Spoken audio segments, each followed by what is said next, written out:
read this article this morning. Do you like ghost towns? Are you into that at all? Love them. Yeah. Okay. Yeah, So big fan. So this is a pretty cool one. I don't know why it popped up on my feed.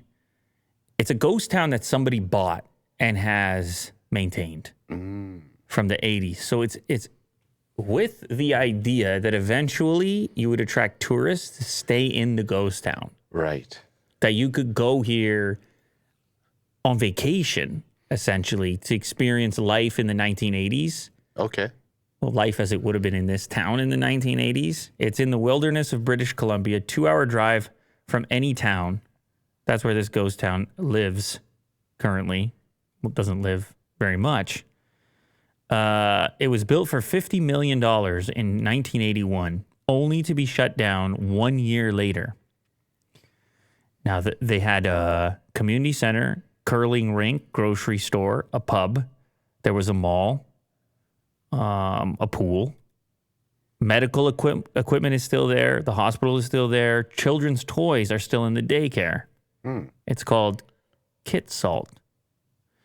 And there was a mining company that wanted to go in there, an American mining company. There's a material inside of there, molybdenum. And in order to appeal to workers to come in to mine it, they had to have some sort of community set up to say, hey, come move here. This is the way to live. Yeah, a lot of people buy like abandoned mining areas. You know, there's housing there because people need to live while they're mining. Mm-hmm.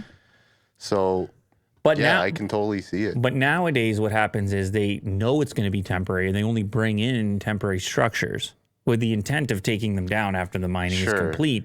In the 80s, they not knowing or not having access to that or just having a different approach, they would build an actual community in the same way you would build a community somewhere else, just more rapidly.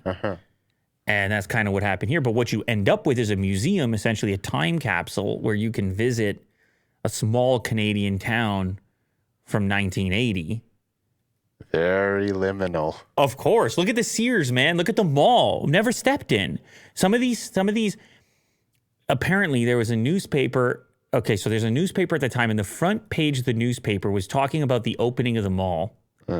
And then in tiny little print at the bottom of the newspaper, it said all mining operations to cease immediately. The mine is being shut down, something like this. So it's like, you can imagine the environment of the time, of the kind of celebration of this cool new community and things opening up. What happened was the price of this particular material had crashed on the global market. I guess they found a bunch of it elsewhere. And so the mining company had to bail. They're like, this is no longer feasible at all. But it was happening in correlation alongside the event of the whole thing opening up. Yeah. It lasted like a year. So people, you can see it on the macro scale of like the mining company or those that were building these buildings, but picture it on the individual family scale of the promise and then the sales pitch to the family. This is the big move. This is our big moment. We're gonna go up there. We're gonna make it, honey. We're gonna go up there. This is it. We're gonna live our lives. We're gonna hit it big. It's gonna be perfect. It's going to be a local pub and a bowling alley, and we're going to live out the dream. Only to a year later, escape immediately as everything sort of falls apart around you, except for the buildings themselves. You can see the sign is still up at the Royal Bank. The office will be closed as of 12 noon, Wednesday, October 12th. It closed to never reopen. That's the end of it. Oh, this looks like Backrooms here with the yellow. Oh, so freaky. So I don't know why I get fascinated by this stuff, but yeah. Anyway, they're relatively well maintained. I mean, they're not perfectly maintained, obviously. Oh, this is the Backrooms right now. But that's what it's based on, right? That's what it's based on. Like, that's what all that idea is based on. It's like this feeling of abandonment or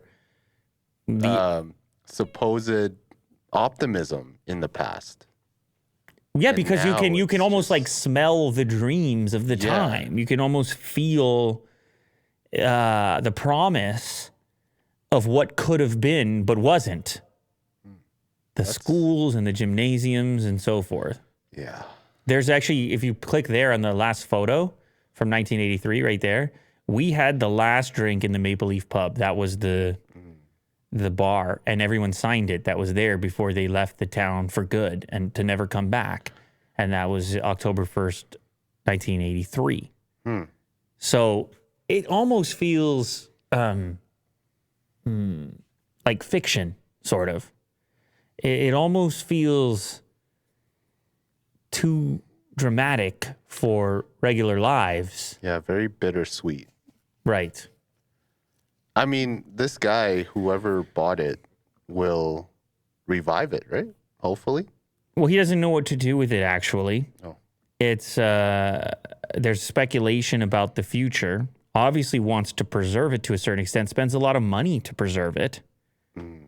And I presume at some point we'll try to monetize it by, here we go. The caretakers allow a few dozen guests each year through a former University of Northern BC program coordinator. For a fee, you can drive 2 hours down a barely passable road. The caretakers open the lock gates and let you into a time capsule that you can sleep in overnight. Are you willing to attempt it, Will? How do you pick? Where are you? Bring a couple of friends. It's we kinda all like- rent each house. Kind of like camping, sort of. Yeah. But different. If there's any hiking trails, could be an experience, like a glamping experience or something. Back in the past, in the 1980s. Yeah, the current owner has talked about it becoming a spiritual center, a wellness retreat, an LNG facility, and much more. Nothing has taken hold. The owner continues to funnel money in to preserve it in case something materializes. Some people were saying in the comments that they could have shot Stranger Things here. Oh, yeah. They could just find a totally. town like that, abandoned. I don't know if this is vast enough for a show like that, but I thought you might find that interesting, Will. Very cool.